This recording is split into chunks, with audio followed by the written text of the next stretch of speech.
ഒരു മനുഷ്യന്റെ ജീവിതത്തിനെ അല്ലാഹു സുബ്ഹാനഹു വ തആല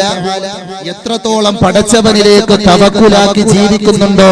പടച്ചവനെ എത്രത്തോളം ഭയന്ന് ജീവിക്കുന്നുണ്ടോ, അത്രത്തോളം അല്ലാഹു അവനെ ഉയർത്തിക്കൊണ്ടിരിക്കുമത്രേ.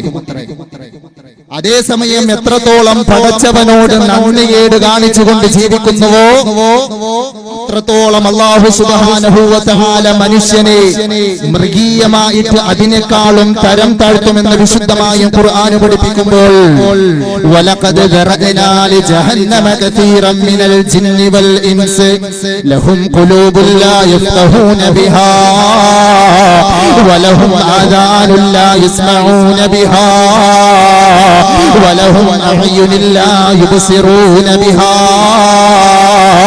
ഉലൈക കൽ അൻആം. വിശുദ്ധമായ ഖുർആനിലൂടെ അല്ലാഹു സുബ്ഹാനഹു വ തആല പറയുകയാ, പടച്ചവൻ നമുക്ക് നൽകിയതായ രണ്ട് കണ്ണുകളില്ലേ, ഈ കണ്ണുകൾ കൊണ്ട് ആരാണോ ഹറാമിലേക്ക് നോക്കിയിട്ടുള്ളത്, ഹറാമിന് വേണ്ടി ആരാണോ ഈ കണ്ണിനെ ഉപയോഗപ്പെടുത്തിയത്, പടച്ചവൻ തന്നതായ കാതുകളില്ലേ, ഈ കാതുകളെ ആരാണോ ഹറാമ് കേൾക്കുവാൻ വേണ്ടി മാറ്റിവെച്ചത്, പടച്ചവൻ നമുക്ക് നൽകിയതായ സമ്പത്തില്ലേ, ഈ സമ്പത്തിനെ ആരാണോ ഹറാമിലേക്ക് ചിലവഴിച്ചത്, പടച്ചവൻ നമുക്ക് നൽകിയതായ മക്കളില്ലേ, ഈ മക്കളെ ആരാണോ ഹറാമിന്റെ വഴിയിലേക്ക് പറഞ്ഞയച്ചത്,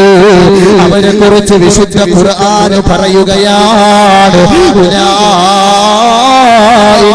കൽ അൻആം,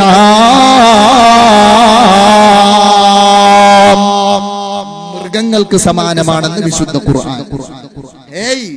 ബാക്കി പറയുന്നു ബൽ ഹും അവൽ, അല്ലല്ല, മൃഗങ്ങളെക്കാളും തരം താഴ്ന്നവരാണ്, മൃഗങ്ങളെക്കാളും മതപ്പതിച്ചവരാ. ഇന്ന് സോഷ്യൽ മീഡിയകൾ തുറന്നു നോക്കുമ്പോ എന്റെ പ്രിയമുള്ള മുഅ്മിനേ, മൃഗീയമായ ജീവിതം പോലും മൃഗങ്ങൾ പോലും ലജ്ജിക്കുന്നതായ നിലയിൽ